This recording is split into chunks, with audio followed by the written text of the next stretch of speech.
Hi everyone. We're rapidly approaching the year 2020 and there's been lots of lists of the best things of the decade have been coming out. And here's another one. I couldn't resist doing this because we all love a geeky list and going through and making this. And I thought, what interesting or slightly interesting and creative way could I go about making this list of the best books of the past decade? And I thought an interesting challenge would be to go through and only pick one book from every year in the past decade, and that book had to have been published in that year.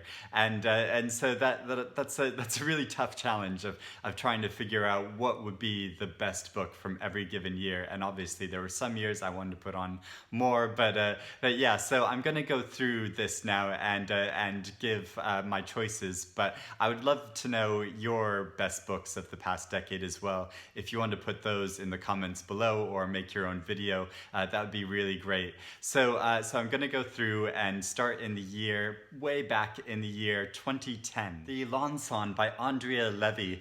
This is narrated from the perspective of an elderly Jamaican woman in the 1800s during the final years of slavery. So it's looking back on the history of slavery, particularly at one sugar plantation in Jamaica, and looking at the various uprisings and abolition movements. It's heartrending and beautifully written and doesn't shrink from asking some really difficult questions. So it was shortlisted for the Booker Prize that year, and actually won the Walter Scott Prize, which is for historical fiction. And sadly, the author, Andrea Levy, she died earlier this year in 2019. The Sense of an Ending by Julian Barnes. Now, if you'd asked me back in 2011, at the end of 2011, what my favorite books of that year were, I probably wouldn't have selected this book. When I first read it, it didn't make much of an impression on me. But this is one of those books that shows the power of rereading, because I went back and reread this novel a couple years ago,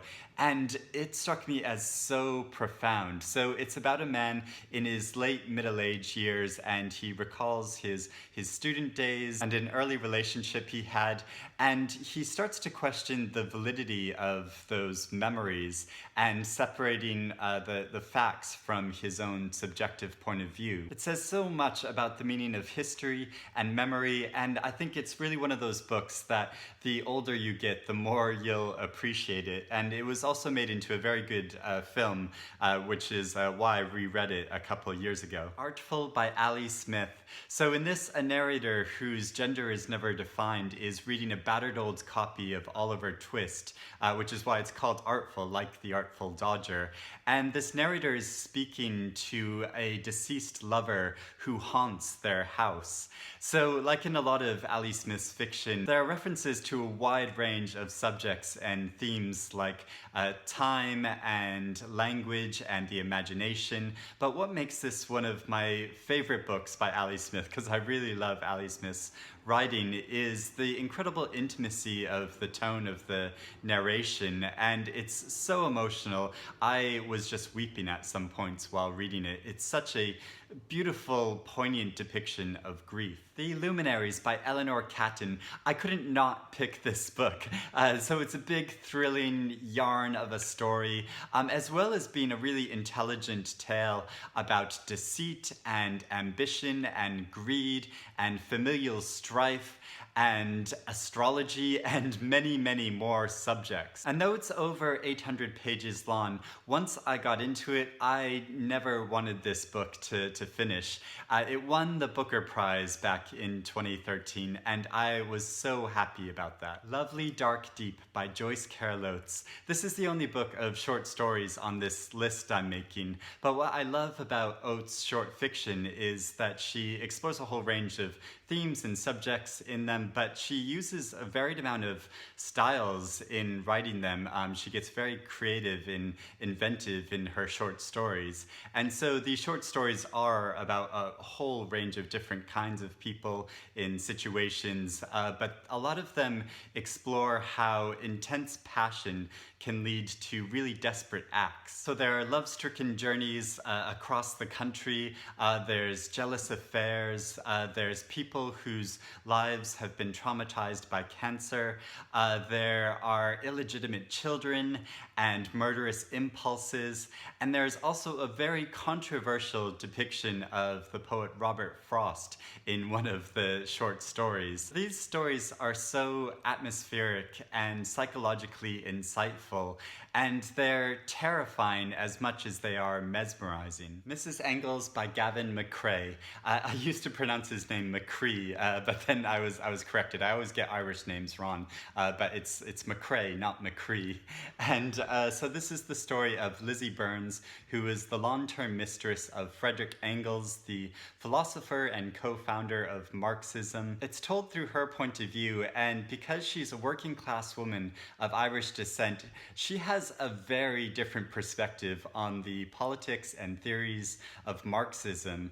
And while it meaningfully explores these clashing ideologies, it's also a really moving depiction of the way money impacts our emotional relationships and intimate lives. The Underground Railroad by Colson Whitehead. So I read this towards the end of 2016 when the presidential elections were happening in America. So my thoughts and feelings about this novel are inextricably intertwined with those events. But I think that goes to show that even though this is a novel set in the 1820s and uses the fantastical invention of making the Underground Railroad a real physical railroad that slaves were being transported to the north in, it shows how this historical novel has real modern resonance. I think it is brilliant how Whitehead uses this device to show different forms of communities in America, and I just got so caught up in the journey of the central character of Cora. The Parcel by Anosh Irani. So this is definitely one of the most heartbreaking novels that I've ever read, but it's also one of the most thought-provoking. So it follows the journey of Madhu, who's a transgendered woman living in a Hijra community in Bombay, and her experiences with a girl that's been indoctrinated into prostitution. It asks challenging questions about social responsibility and gender, but it also has characters that I fell in love with, and it offers a miraculous kind of hope. Ghost Wall by Sarah Moss. Teenager Sylvie goes on a trip with her family into the wilderness in northern England, and they join archaeological students who are trying to live as people did in the Iron Age, or at least how they think people lived in the Iron Age. It's about class divisions, patriarchal abuse, and the dangers of nationalism. It's also a very tense read, and I just think it's a perfectly formed novel. Ducks Newburyport by Lucy Ellmann. I have to make a lot of effort to pick this big novel up, and I've been talking a lot about this novel this year, but it's because I really think this is going to be one of those epic books that's still going to be discussed and studied many generations from now. In over 1,000 pages, it captures all the thoughts and feelings and dreams and memories and fears and speculations of an Ohio housewife as she spends all day baking and watching old movies. It's funny and moving and clever and utterly hypnotic how her voice completely captures you.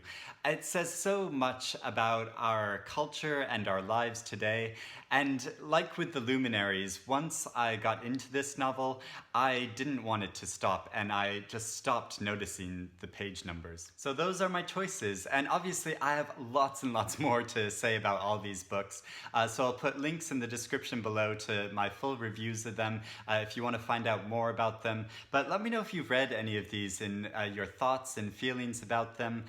Obviously, there were some years I wanted to pick more than one choice, but it was a really interesting challenge to try to do a best books of the decade in this way. So let me know some of your favorite books of the decade as well in the comments below. Or you don't have to do the challenge like I did. You can just tell me some of your favorite books of the past decade. So thank you for watching, and I'll speak to you again soon. Bye everyone.